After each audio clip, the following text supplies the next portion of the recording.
Catch it all Monday through Friday, only on FS1. Back here with Chris Broussard. The Eastern Conference Finals get underway tomorrow night. Bucks and Raptors. Raptors headed by Kawhi Leonard, just coming off his incredible game winner. Bucks led by probable MVP Giannis. The Bucks have had a week to rest now. Chris, who's the best player in the Eastern Conference Final? Would it be Kawhi or would it be Giannis? All right, this is so close that I may end up contradicting myself. All right. I like it. Right? I'm just letting you know the from the get-go. and defense on this. I got it. I yield my time to the congressman from Ohio.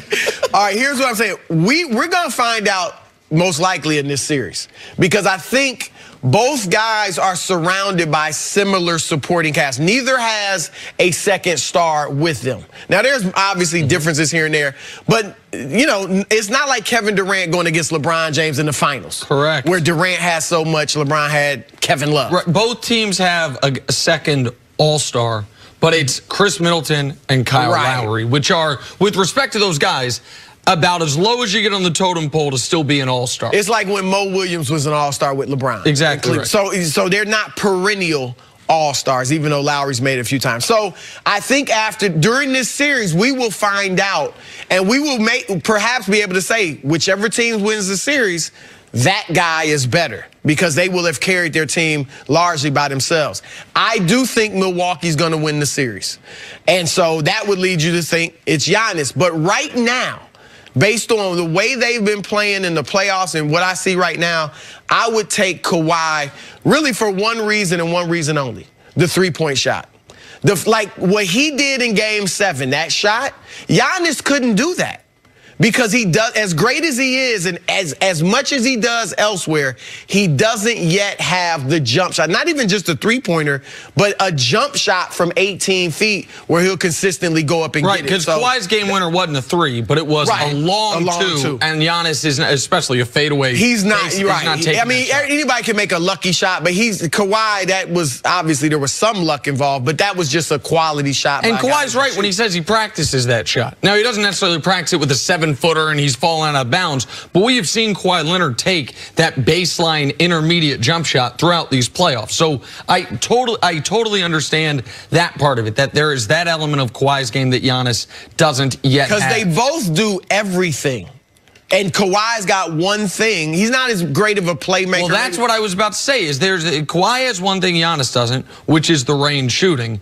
And Giannis has one thing Kawhi doesn't, which is Giannis is an elite playmaker for his position. He was 6 assists per game in the regular season, 6 in the postseason. One of the reasons the Bucks are the second most prolific three-point shooting team in the NBA is because of Giannis. Giannis is driving, collapsing the defense, and kicking. Kawhi, I've said this multiple times for the playoffs, he's an A or an A+ at everything you do as a basketball player except for passing. And it's not that he's a bad passer, he's just never been a huge part of his game. To me, Giannis right now is an A or an A+ at everything you do as a basketball player except for range shooting, or I guess free throw shooting and range shooting. He's an adequate free throw shooter and a below average range shooter. I think what Giannis has working for him right now is, despite Kawhi's load management during the regular season, during the playoffs it's been quite the other story. During the playoffs, Kawhi has had to do everything, heavy minutes coming off a 7-game series. Giannis has played 9 total playoff games. He's averaging 31 minutes per game in those playoff games. So he is fresher, and his supporting cast, while I agree, throughout the regular season, very equivalent to Toronto's, his supporting cast has to be more confident right now. They are coming off playing far better than Toronto's supporting cast is coming off playing against the Sixers. Yeah, are we talking about who's going to be best in the series or who's the better player? Better player. Okay, because it's really hard to make the difference between these players, because if all we can say the difference between them is we feel like Giannis is a little bit better passer than Kawhi is, because Kawhi's been at every stage and been spectacular. It's nice to see him back as far as one of the top NBA players, but we can't take anything. This is very, very difficult because you take something away from another player to try to talk about the other player. Giannis has done everything that we would want a young player to do. Went to a franchise, gradually groomed his game where now he is not only the face of that franchise, but could be the face of the NBA.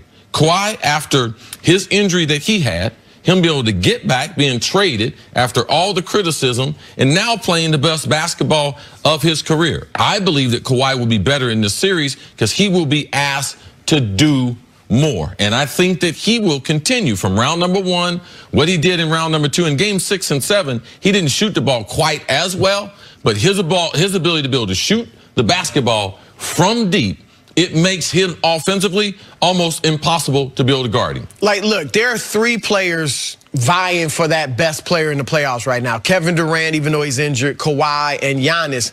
And the one thing, while you can argue Giannis is the best one, the thing that Kawhi and KD have over them is you can just give them, they can anytime get you a shot. It may be a jump shot, but Giannis just doesn't have that element. Now, he may be able to get in the paint.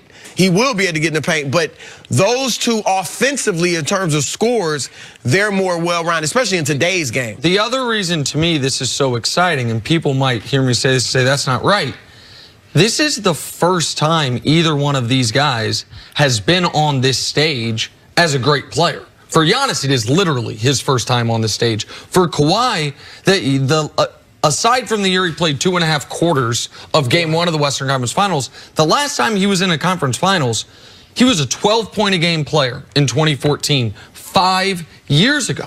So we haven't been able to see Kawhi Leonard. He's never been finals berth on the line. It is on your shoulders. Giannis has never been there because he's never advanced to this far in the postseason whether he was best player, second, third best player. So for both of these guys, they are about to face a burden unlike anything they have faced in their basketball career. With the goal at hand is greater than any they've had in their career. Kawhi, again, he won Finals MVP. I understand it, but nobody went into those finals saying Kawhi Leonard's the best player on the Spurs. He had the best series of anyone on the Spurs, but had they lost, people wouldn't say, Kawhi Leonard let us down. He was in year 3. If the Raptors lose, it'll be, well, Kawhi, even if he plays great, wasn't good enough. You know, couldn't overcome Giannis, and same thing for Giannis going the other direction. And we will see tomorrow night, Game 1. All right, Chris, stick around. Coming up, could the Blazers shock the NBA world and upset Golden State? That's next on First Things First. I don't want to say anything, but Steph Curry, too.